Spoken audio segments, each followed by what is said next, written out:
that in 2006, at the height of public quarrel between Obasanjo over the sharing of money, the same PDP, and I'm sure you all have seen it, the same PDP officially asked Atiku to refund 500 million naira that he took from that account. It was official, not we saying it. PDP at that time officially told Atiku Abubakar to refund 500 million naira he took from that same Marie Float account. So these are not just stories made up.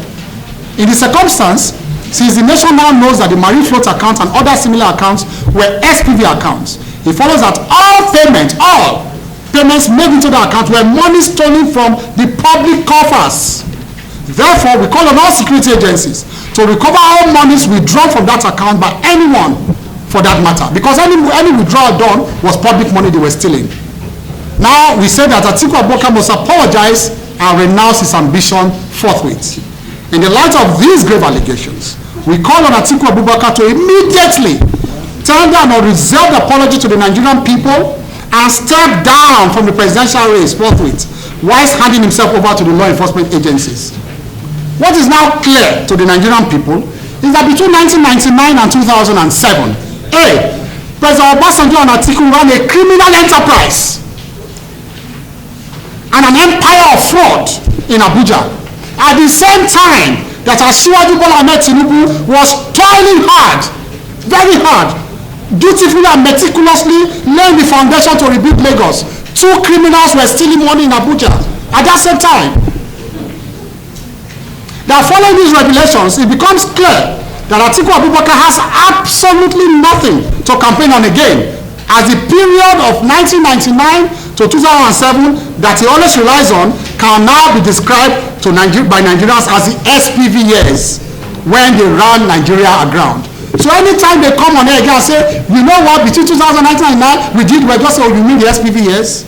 That's what you tell them, you mean the special purpose years. That whilst President Obasanjo and Atiku deprived the good people of Lagos State their local government monthly allocations, even after the Supreme Court ordered the release of those funds, they were busy stealing the nation's resources by stealth in Abuja. That the real dark reason for the seemingly reconciled Nigeria between 1999 and 2007 colluded with his then boss, President Olusegun Obasanjo, to fleece the country and steal public funds using what he termed the Special Purpose Vehicle, SPVs. Those SPVs were companies Atiku admittedly registered upon assumption of office as Vice President with the approval of President Olusegun Obasanjo, using trusted allies as shareholders and directors. The purpose was to divert government contracts to these companies as consultants, and then paid monies into these companies and used those monies to fund the PDP and their private businesses and family activities. We can all vividly recall that during that tenure, both President Olusegun Obasanjo and Atiku Abubakar built the Bell University and American University respectively. Now, we know where those funds came from. They came from the SPVs. We hereby make available certified copies of the sworn affidavit,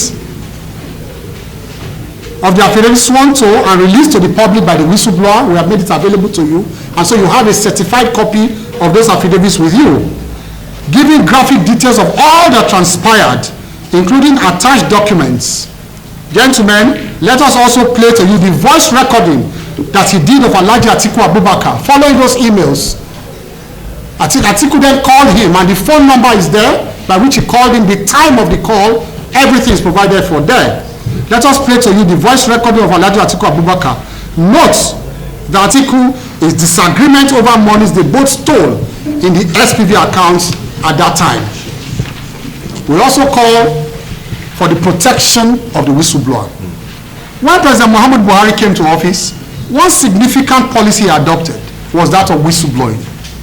You are all witnesses to the fact that that policy has recorded tremendous success with the recovery of millions of dollars from various hidden sources. One was the famous Ikoyi apartment heist. These recoveries have been used by the Buhari administration to fund our budgets and build infrastructure we see springing up everywhere in the country today.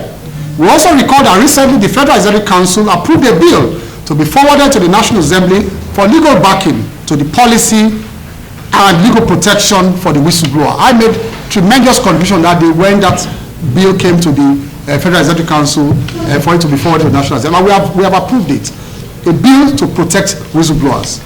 In the light of the above, we call on all well-meaning Nigerians and the law enforcement agencies to protect the whistleblower, Mr. Michael Achimugu, who has blown this whistle on Atiku Abubakar. No harm must befall him or members of his family. We suspect that some goons of Atiku Abubakar are planning to eliminate him and members of his family. In fact, my big brother FFK actually hinted me about something like that yesterday. We shall hold Atiku Abubakar responsible if anything befalls this patriotic Nigerian or members of his family. We also encourage him to reveal to Nigerians or members, to reveal to Nigerians those earth-shaking revelations he is withholding for the sake of this nation and the future of our children. We know that he said he's not going to reveal so many things. This is just what is important for the campaign. But please, we're begging him, reveal all. Nigerians deserve to know who wants to occupy that office of president.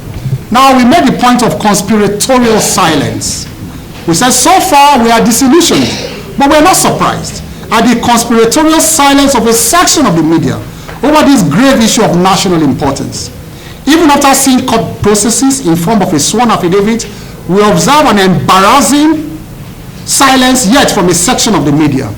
We have consistently made our case against the unethical and partisan antics of some media houses, and this development vindicates us.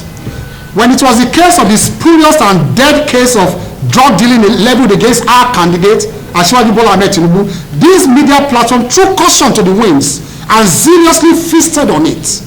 Of course, we gallantly came out. We didn't hide. We came out and vigorously disproved all the tissues of lies against our candidate. All of us here, we were on air. We did not hide. Now you can see all of them hiding. Since this allegation, they were hiding under the table. All of them. Hiding, all of them. They can't face the cameras. Because, why? Because they're even scared of what the young man is holding. Because the young man warned them that if you talk, earth-shaking revelation will begin to drop. So they ran away. Even the garrulous ones ran away. They should come out like us now. Come out and defend their principle. They don't know who they are campaigning for. They don't. They don't know. This person was actually closer to him than all of them. And that's what he told them. You saw pictures of him in Atiku's bedroom in Dubai. You saw pictures of him everywhere with Atiku. They don't even know that they are not closer to him than him. So, but now the press has gone strangely quiet.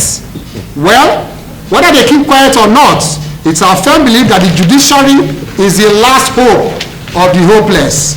In this case, the judiciary will not be quiet, as we shall clearly take steps in the next few days to initiate a judicial process seeking the outright disqualification.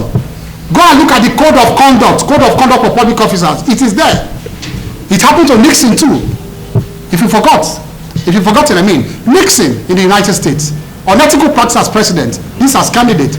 Our code of conduct says once you breach the code of conduct, use companies and people to take, you are banned from public office. So I don't know whether the PCC will approve court actions, but me, knowing me and my trajectory for the last 30 years in this country, I have fought principalities using the instrumentality of the law. I've gone to prison for it. They have charged me to court. I have written a letter this morning, apart from this, to the law enforcement agencies. The PCC, they don't approve me. If Asiwaju say I should stop campaigning for him because of this, I'll stop. This is national interest. If you say drop on cabinet because of this, I will drop. This is national interest. I am going to court myself. Apart from the PCC decision on this, I have written to them and the letters are there, distributed to all of them. 3 law enforcement, they are giving them an ultimatum. I will proceed to court to ask for disqualification of Atiku Abubakar. He is not fit to run for the highest office of the land. He is clearly ethically challenged, morally damaged for the highest office of the land. He can't survive this. He can't. We call on the 4th estate of the realm to resist the temptation of partisan recruitment at this moment. You know partisan recruitment. They will go around with envelope now. Gentlemen, it is your treasury we are talking about. This is damaging. It's the nation we are talking about, not brown envelope. It's beyond brown envelope. This is highest criminality that they practice at the highest office, highest level at that time. So please, we call for you to resist the temptation of partisan recruitment at this moment. Rise to a patriotic call this defining hour and save the nation from this candidate that serially abused his office as Vice President of Nigeria. Thank you and God bless your sign. Call. Gentlemen, it's just a 2 minutes audio. Listen to it. Yeah, Mike. Yes, sir. How can you ask me what is SQA? Well, I don't know what SQA is, and in this video before I start arguing with these people.